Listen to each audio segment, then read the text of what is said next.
Hey, welcome back to Nights and Weekends with me, Marcus, your host. As you can kind of see from the thumbnail, I'm going to try my best to make this a not an hour long video because I can actually go on for maybe 2 hours on this. But I'm going to have to jump on, and this is kind of sad. I'm going to have to jump on the okay, boomer. Okay, boomer. Okay, boomer. Okay, boomer. Okay. Because they are to blame for a lot of the stuff that's going on here at the moment.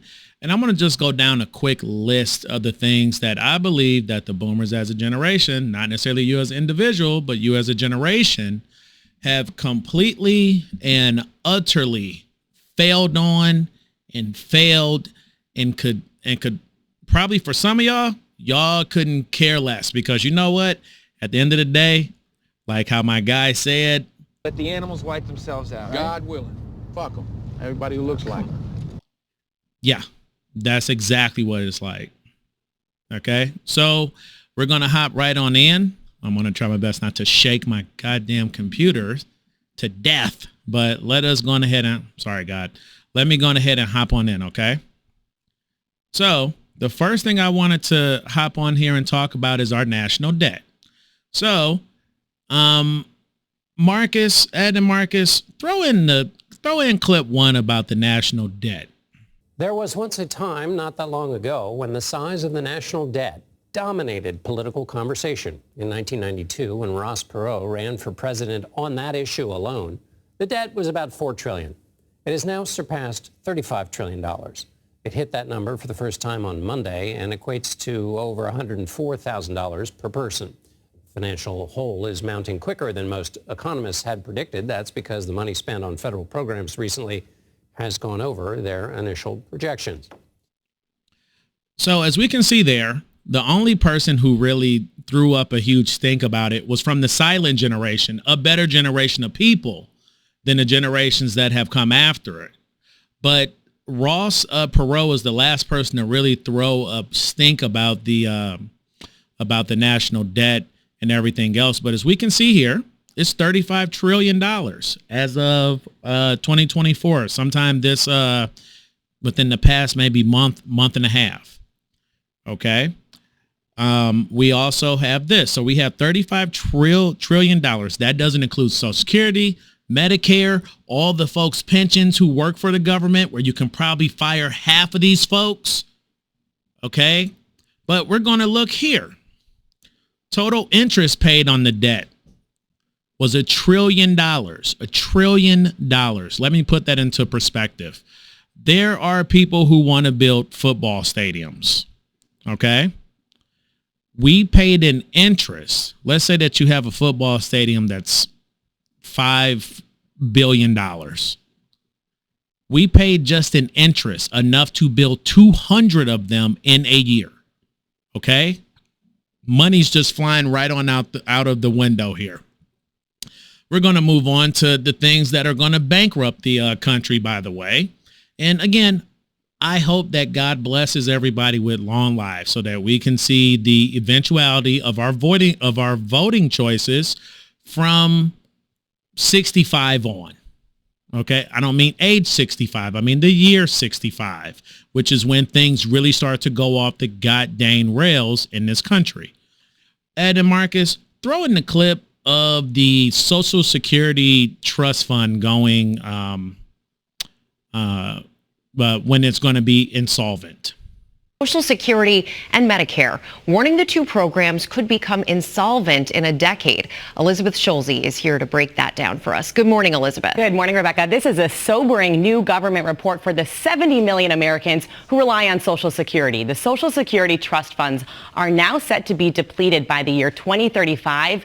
At that point, the government would have to start cutting benefits that are critical to so many retirees and disabled Americans. Medicare is set to be depleted a year later in 2036. More than 67 million older Americans rely on Medicare for their health insurance. Now, in good news, these deadlines are actually later than the previous forecast, but in the long term, Congress would need to act to keep these programs solvent. This is already a key issue on the campaign trail after former President Trump suggested that he'd be open to making entitlement cuts. President Biden now saying in a statement, "I will always fight for America's seniors and prevent Republicans from cutting Social Security and Medicare." Tries to cut Social Security, Medicare, or raise retirement age again, I will stop them. Former President Trump fired back online, calling plans to cut Social Security a made-up story. I just wanted to throw in there that that is true. The RNC removed any language pertaining to cutting entitlements. Back to present day Marcus, who's now in the past. All right, back to the past. So as we can see, neither one of these folks are going to cut a god dang dollar.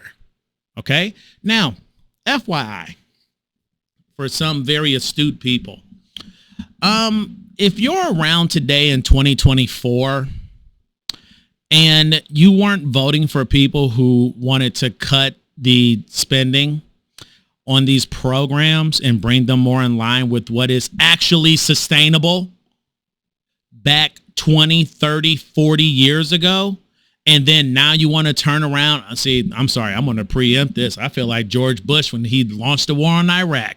I'm going to preempt any kind of criticism. If you were not voting for the folks who wanted to bring these things more in line, okay, and then now today in 2024, Ed and Marcus here. Now I know what I wanted to say. I'm cutting out a lot of stuff that I said at the time. If you're going to be critical of the folks on the right for not cutting today, like saying, hey, you know what? Hey, this is what the American public wants. Like I was thinking about when Jesus was talking about divorce, and the folks of his time were talking like, hey, what are the acceptable things to get a divorce? You know, because according to Moses, all these things were permissible. And Jesus said, no. In the beginning, it was not supposed to be like that. The reason why Moses did those things, or God allowed Moses to do those things, was because of your heart being so hardened. The point is that I am not going to take any criticism at all from anyone on the left who's been voting for 60 plus years for leftist policies, criticizing the right now, being critical of the people on the right at the moment for essentially capitulating to what the American people want. Now, I think it's dumb because it isn't sustainable, but that's what I wanted to say. Back to it. See y'all if I mess something else up. All right. The point is that when we could have cut it and caused the least amount of damages to people, you, the person who got in the voting booth back in 1988 or in 84 or in 80 or in 76 or in 72, you balked on it. You balked. You're a part of the problem. But we're just going to read this really quick, okay? So Trump isn't going to cut anything. Biden isn't going to cut anything. And, you know, who cares? Let's just force the pedal all the way down to the metal, okay? But we're going to read this. This is from the Budget Committee in the House, which is ran by the right. So if you want to look at the language here as being a little bit leading or inflammatory, it's because it's made by folks on my side of the aisle. So the Social Security Board of Trustees project that the Social Security Old Age and Survivors Insurance Trust Fund will become insolvent in 2033. Okay. Woo. And the Disability Insurance Trust Fund will not become depleted in the 75-year projection period. That I doubt, because as soon as people can find out that they can get disability instead of getting other stuff, I wouldn't put it above people, because people are evil. They have the capacity to be evil, and they don't care about getting ahead at the expense of other people. Here we go. And then let's look at Medicare. Medicare Board of Trustees project that the Medicare Hospital Insurance Trust Fund, out of which Part A benefits for the inpatient care pay, will be insolvent in 2036. That's 12 years from now, which is 5 years later than projected in last year's report. We'll end up seeing about that. Now, also, something else I want to bring up here. in reference to the just straight up cowardice of the boomer generation is this. Marcus, throw in those, it's like 3 clips, but baby, I'm sorry, you got to do it, okay? Throw in the 3 clips. Here we go. Throw in the 3 clips of what was going on here in 2020 when we had the Summer of Love. We had the Chaz Chop. We had all the riots that went on and everything else. And let's look at how those buttholes in the media, again, where you get most of your news from, and I also, let's see how those boomers framed it. This issue much better than me. Have a look. And please, show me where it says that protests are supposed to be polite and peaceful. I want to be clear in how I characterize this. This is mostly a protest. It is not generally speaking unruly, but fires have been started, and there's a crowd. Christy and Laura, what you're seeing behind me is one of multiple locations that have been burning in Kenosha, Wisconsin over the course of the night. A second night since Jacob Blake was seen shot in the back 7 times. Now, I want to just make sure that this is something that no one will be able to say that I'm being dishonest here or I'm doing misinformation or disinformation. The person who you're going to probably vote for, Kamala Harris, technically, which as Linus from Tech Tips said, is the best kind of truth. Technically true. She did not donate to the Minnesota Freedom Fund. But boy, here we go. In June of 2020, just after George Floyd's death, then California Senator Kamala Harris tweeted, if you're able to chip in now to the Minnesota Freedom Fund to help post bail for those protesting on the grounds in Minnesota. They actually let out a person who actually went on to murder a person. Here we go. This is in 2022. Now, this got nothing to do with her. But what I am going to say is this. We shouldn't be letting rioters out of jail. Okay? And again, for anybody out there in the audience, the 7 viewers I get, okay? That also includes the people who rioted on January 6th. If you rioted, not if you just protested. If you rioted, you should not be getting out of jail without some type of penalty. Okay? Now, let me show you what a person from the silent generation would have done, or maybe a generation just prior to that would have done with that. Marcus, throw in the clip of Ronald Reagan when he was governor. Those people told you for days in advance that if the university sought to go ahead with that construction, they were going to physically destroy the university. Now, why did you negotiate many times? Negotiate? What is to negotiate? What is? The university is a public institution. That's right.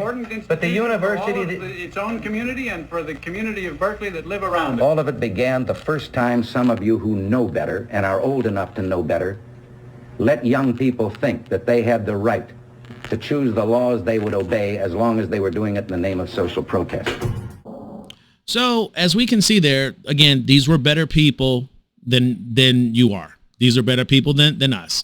These are people who, unfortunately, or better yet, very fortunately, they were able to say, no, we're not going to do that. And I don't give a damn if it's in the name of social justice or anything like that. You don't go out and you don't do the kind of stuff they were doing at Berkeley. And then you don't do the stuff that they were doing in places like Detroit. Oh, we're going back to the Summer of Love 2020. Detroit, Seattle, Portland, San Francisco, Los Angeles, etc., etc. Okay? Like, I feel like the damn Joker talking to the boomers. What happened? Your balls drop off? Huh? So, now, I had wanted to bring up infrastructure because it's not that our infrastructure ranks 13th, okay, which is what the White House often says because they don't care. They don't care. They just lie. Okay? So, as we can see here, they keep saying that we're ranked 13th, but overall, if you actually look at it, we're actually ranked second. But I wanted to just go kind of right here. Actually, I got it on two things. The place where we were ranked low was on railroad track. Okay? We're ranked number 48. Marcus, Ed and Marcus, tell you, it's a lot of clips this episode. Throw in that idiot Alexandria Ocasio-Cortez talking about high-speed rail.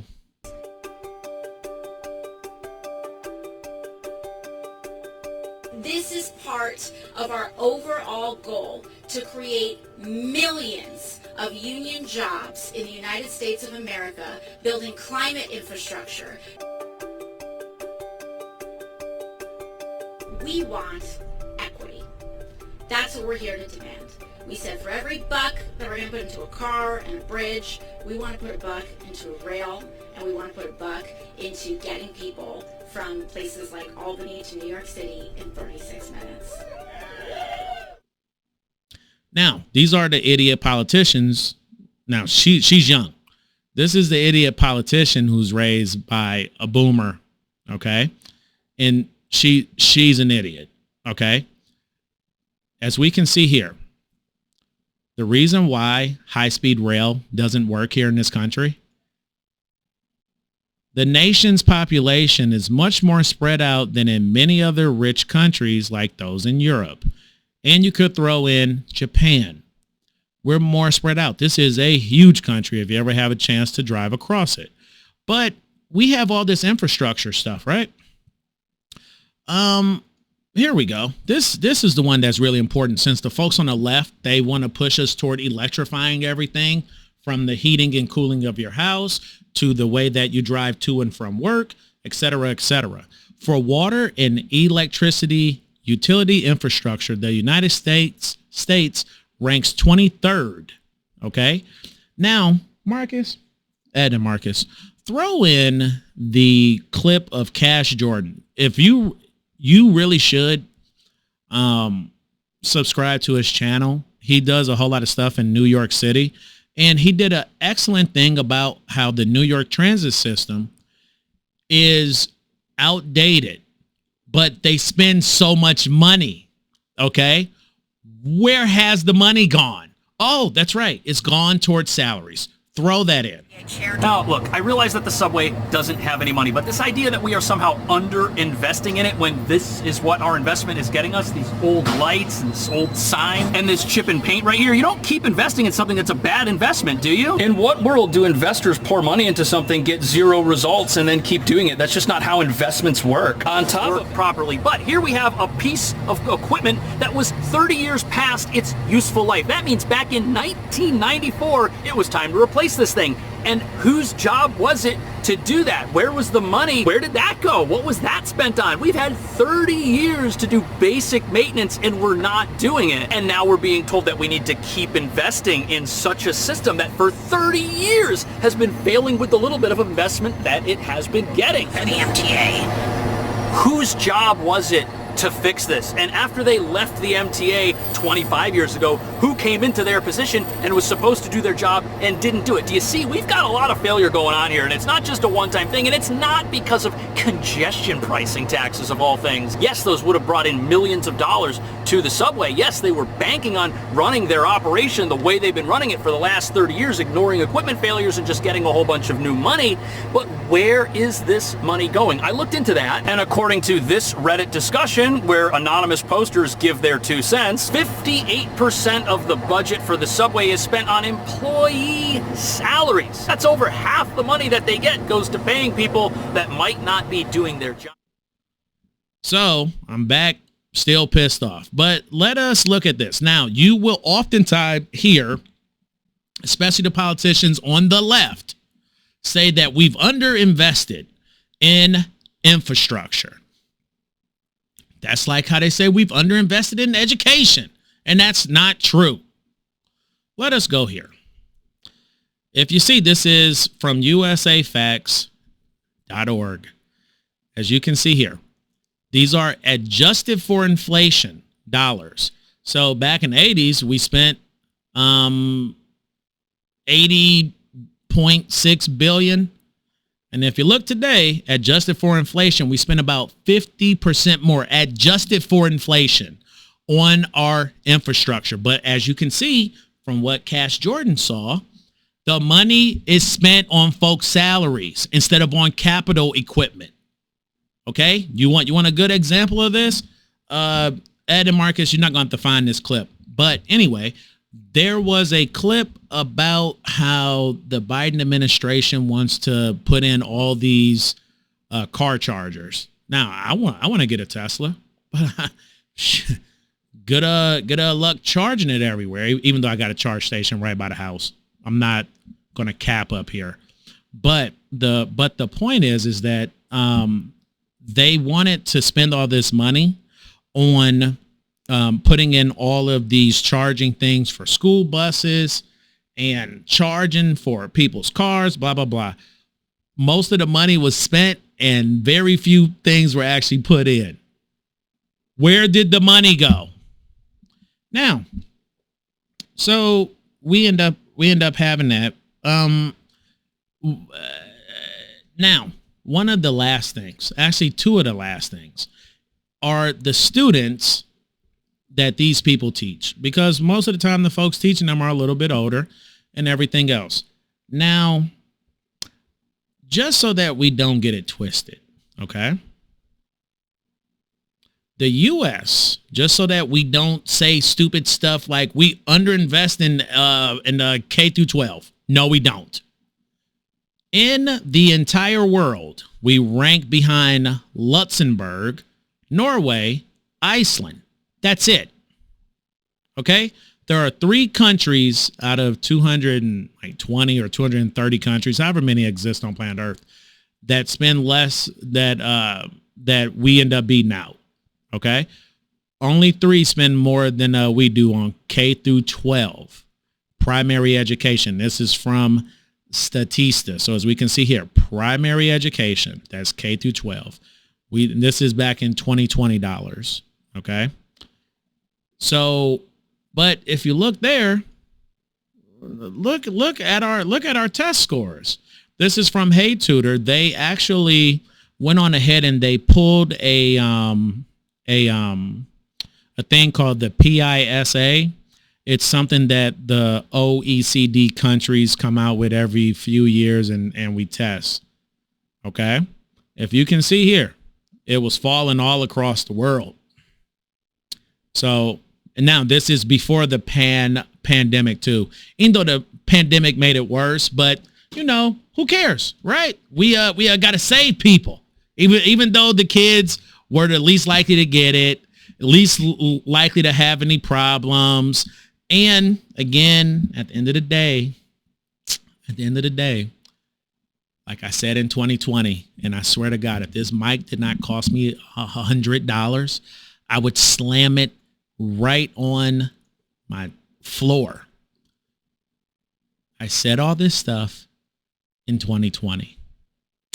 I was shouted down by people that I know and love.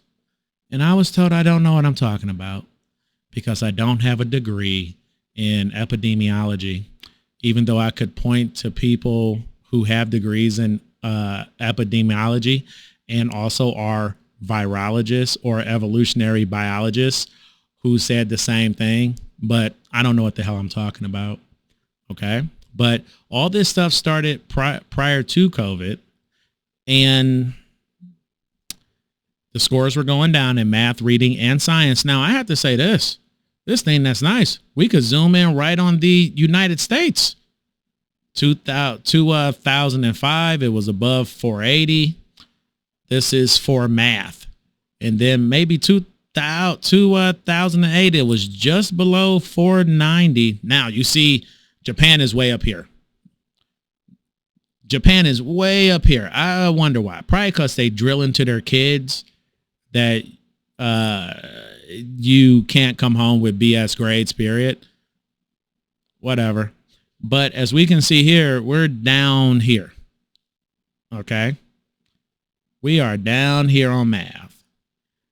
And something else about the kids, Marcus, throw in the clip of Nancy Pelosi saying that people as young as 16 should vote. Myself, personally, I'm not speaking for my caucus. I myself have always been for lowering the voting age to 16. I think it's really important to capture kids when they're in high school, when they're interested in all of this, when they're learning about government, to be able to vote. Okay. This is another woman, okay? She, in my opinion, is kind of just sitting over there like, hell, you know what? I only got a few years left on this earth. Who cares? I might as well do whatever the hell I want. So let us see how their brains are scrambled, okay? When it comes to now, I don't have a problem with the L or the G or the B, but I do have a problem with the T in the LGBT. I don't even acknowledge Q. What? Queer? What? It means that what? That you like both men and whatever. Who cares? But as we can see here, the identification, especially for the younger cohort, the folks born in 97, like when they probably should have been hanging out like with grandma and granddad and being like, hey, get some nice formative years in and trying to, instill some type of values into them. Yeah, the thing with the boomers is, hey, it's all good. Who cares? So it's only gone up now. So now almost 22% of them identify as part of the LGBTQ whatever. Okay. And the thing that I like is not to go too far on this, because I can just be honest. I won't bend the knee on that, especially on the T. I won't. I'm cool with the other stuff, but I'm not going to bend on the T. Nope. Ain't gonna do it. But this is the world. Oh, no, hold up. This is the world that we're leaving, that the boomers are going to leave to their kids. Okay? To their kids and to their grandkids. And it is personified in this one thing. We believe Black Lives Matter. No human is illegal. Love is love. Women's rights are human rights. Who cares? Science is real. Water is life. And justice anywhere is a threat to justice anywhere. It's all vibes. It is like as if the hippy dippy folks from the 60s, 70s, it's like as if they got a hold of the damn zeitgeist of the country and just ran whole hog. So this is what you got to look at right there. Okay. It's all vibes. And this is the world in which they are now leaving us. The folks in power are not going to cut one iota of spending. You all are going to liquidate most of the savings of this country, because y'all don't want to, as Eric Weinstein has said in the beginning of this, y'all don't want to cut back on nothing. People who love their children don't drill holes in their children's life raft. And the modern world post-World War II was a life raft to get us to the next stage. And the number of older people I see liquidating everything so that they can live out their final days in the same style to which they've become accustomed is impossible in a world where people love their children. Nothing. Okay? And y'all are going to try to get blood from a stone. Just a FYI, the Gen Zers are broke. And it's a bunch of millennials and Gen Xers who are also broke. Good luck getting money out of them. But at the end of the day, just so we can finish out here. We are at the fall of the American empire. The generations prior to the boomers saved a lot of money, did a whole lot of hard work, worked tons of hours, built the country. The boomers and their subsequent generations after them were kind of like trust fund babies who are just, we had no idea of how the system worked or how things should go. But I'm blaming the boomers because this didn't start in 2020. This did not start in 2020. This thing started many, many, many decades ago. And like how Aaron Clary says, we Western civilization, it really should have been written about Western civilization, but I'm not familiar enough with all of Western civilization to provide. I just use the United States because that's what I'm most familiar with, but it's repeating everywhere else. Well, Western civilization is going to be in decline, and it will be replaced with a hybrid Brazilian post, what's the word I'm looking for? Post-colonialism socialism. We're going to look like Brazil. It's going to just be really freaking average. Enjoy the decline. See y'all in a week. Bye.